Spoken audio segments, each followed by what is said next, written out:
Hi, I'm Stephanie Jaworski of joyofbaking.com. Today we're going to make a sponge cake, better known as either a jelly roll or a Swiss roll.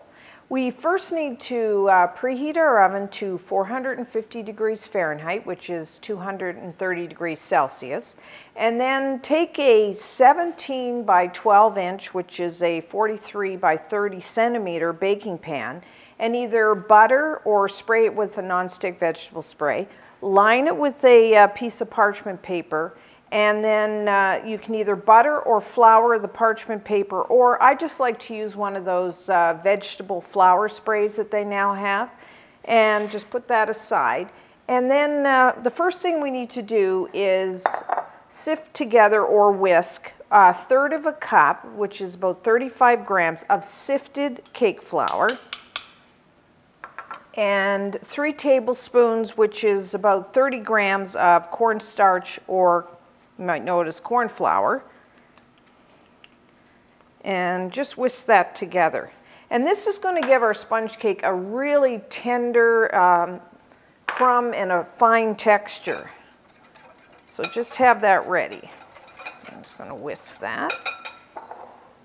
And then you can either use an electric mixer like I have here with the paddle attachment, or you can just use a hand mixer. And what I have here is 2 large eggs plus 3 large egg yolks. And I have brought these to room temperature. So just put those in your bowl. And to that, I'm going to add a half a cup, that's 100 grams of granulated white sugar. And then what we're going to do is beat this on high speed for about 5 minutes, or until this is about tripled in volume. It's like a pale yellow. It's very thick and fluffy, almost like whipped cream. So put it on high speed.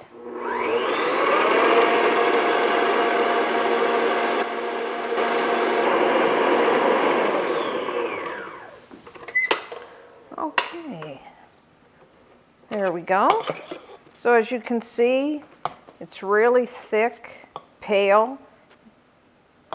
And when you put it back down, you see how it just kind of slowly goes back into the batter, like ribbons? That's what you're looking for. So, to that, I'm going to add 1 teaspoon of vanilla extract. Try to use a pure vanilla extract because that is a lot better flavor than the artificial ones. So I'm just going to beat that in just for a second.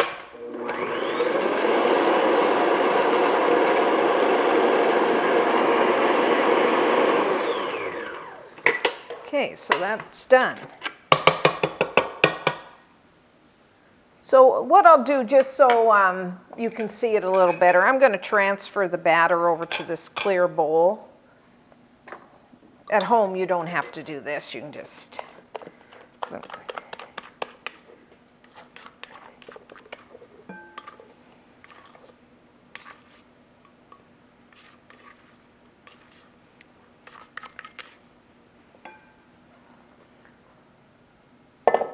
Now what I'm going to do is sift over the flour and cornstarch mixture and do it in about 3 batches. So I'm just going to put a little in a strainer and just sift it over the top.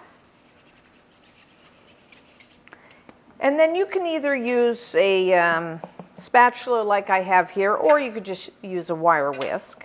Just gently fold it in, the flour. Kind of big strokes.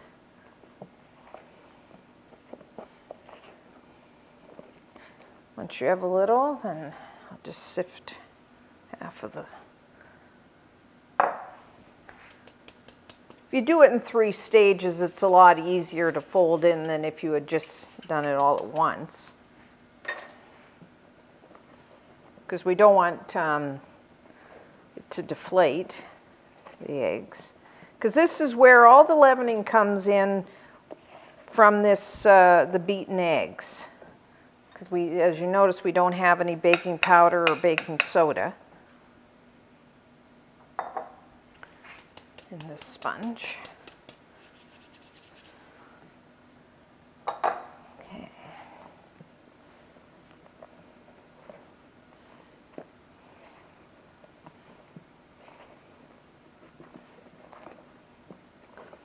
Okay, so that's done. Make sure you get all that mixed in. And then in a clean bowl with a whisk attachment this time, I'm going to put 2 of the remaining large egg whites, and have those at room temperature.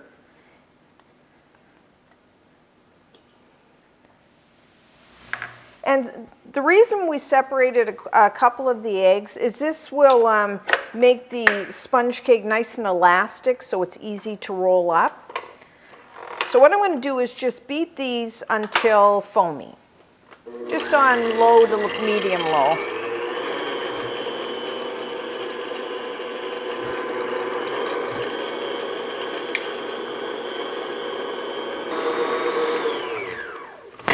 So once they're foamy, add about a quarter of a teaspoon of cream of tartar. If you don't have cream of tartar, you can just leave it out, and you could just maybe add like just a pinch of salt.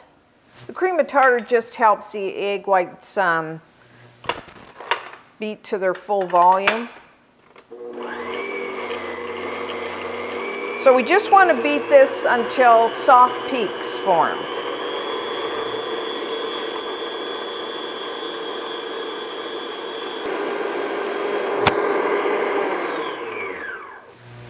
So we're at soft peaks now. So now what I'm going to do is gradually add 1 tablespoon, that's about 15 grams of granulated white sugar, and I'm going to beat that just until stiff peaks.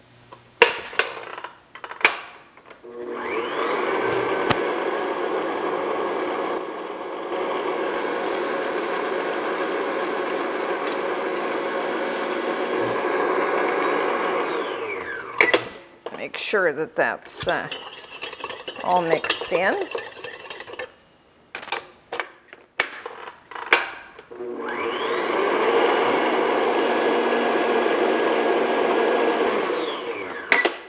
Okay, that's good. So then what I'm going to do now is just gradually add the beaten egg whites into our mixture. Choose big strokes, fold it in, make sure you get to the bottom of the bowl.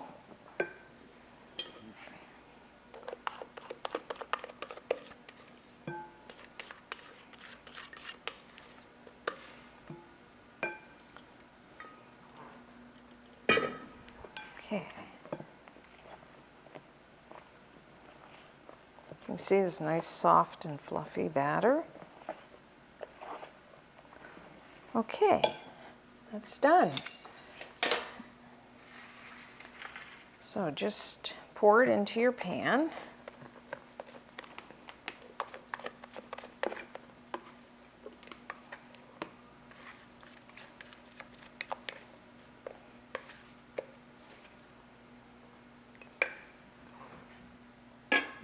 And then I like to you can use a spoon or a nice offset spatula like this. Just evenly spread it out. Make sure you get the corners.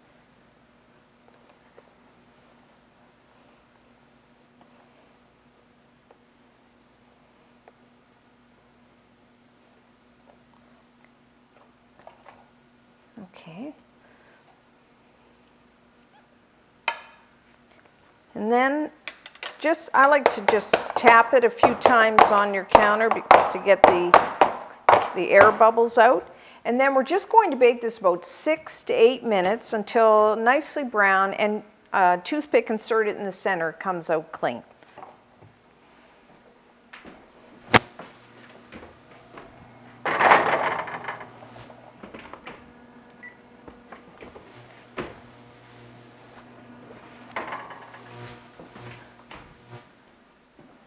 So our sponge cake is now done. It's nicely brown, nice and springy to the touch.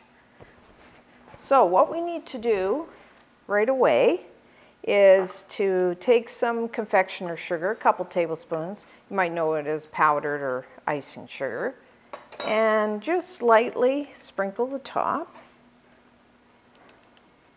Because what we're going to do now is roll this sponge cake up. And that will set the roll. And because this won't crack if we roll it up while it's still warm. So then just take a clean dish towel, and I'm just going to make sure it's separated from the pan. You just run a knife or an offset spatula around. So we're going to flip this out. So just take a clean dishcloth, put it over the top, and then what we're going to do, see if I can do it here, we're going to flip this over.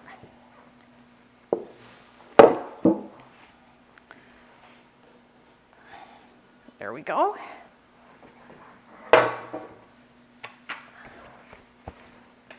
And then I'm going to just gently peel off the parchment paper.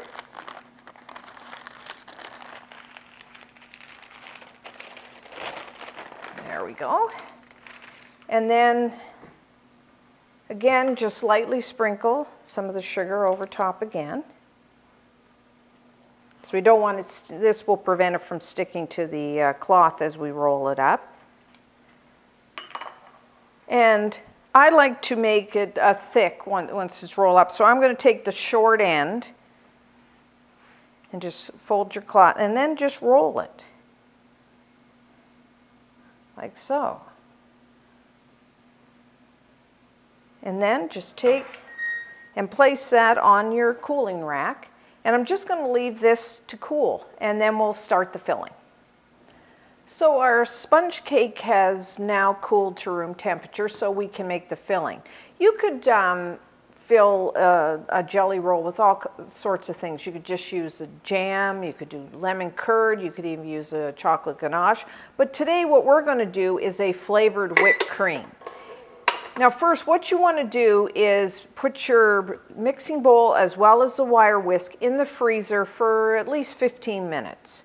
And that'll get it nice and cold so our cream will be to full volume.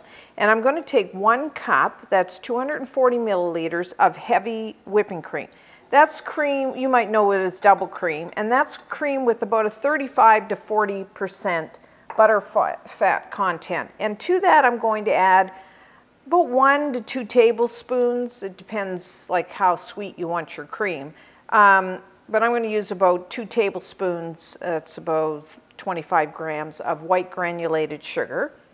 And I'm just going to add about a half a teaspoon of pure vanilla extract, just a little flavor.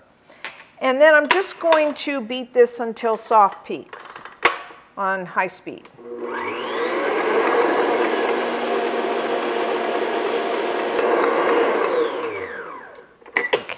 So now you could just use the cream plain if you wanted to, but what I'm going to do today is add about 1/3 cup, that's 80 milliliters of blackberry jam, seedless blackberry jam. You could use raspberry preserve or like strawberry, or you could even use like really any flavor. Now just kind of stir your jam so it's nice and smooth. And again, you could add more or less of the jam depending on how strong a taste you want your cream to have. And then I'm just going to beat this in until we have stiff peaks.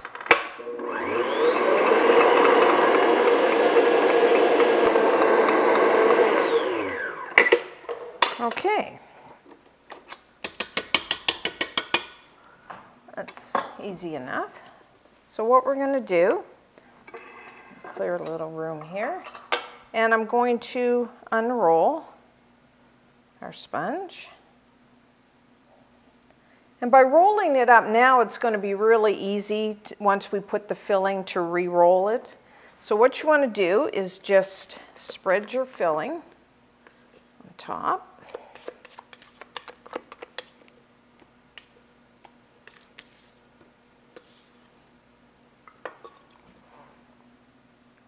And with a spoon, or I'm just going to use this offset spatula, just spread the cream over the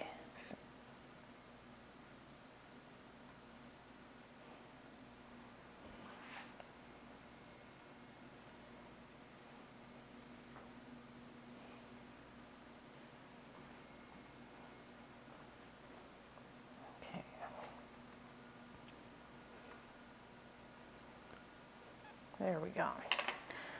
And I'll start this end and just start rolling. Now if you wanted to have a really tight roll, you could just take a knife like this and kind of press it back against to make sure you got a really tight roll.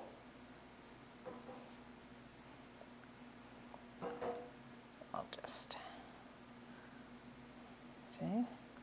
see if you kind of press it back and make sure and you get a really nice spiral on the side.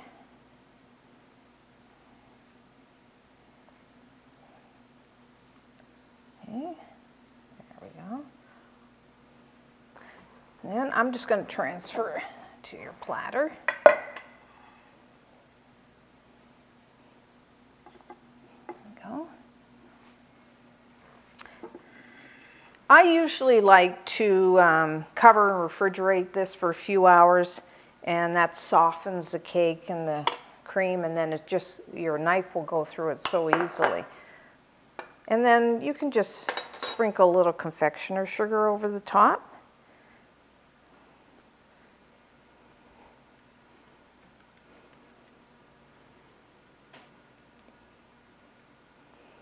And then I'll just cut a slice to show you. Just use a sharp knife, gently, kind of with a sawing motion. You can see the spiral. And you can cover and store this in the fridge for quite a few days. So until next time, I'm Stephanie Jaworski of joybaking.com.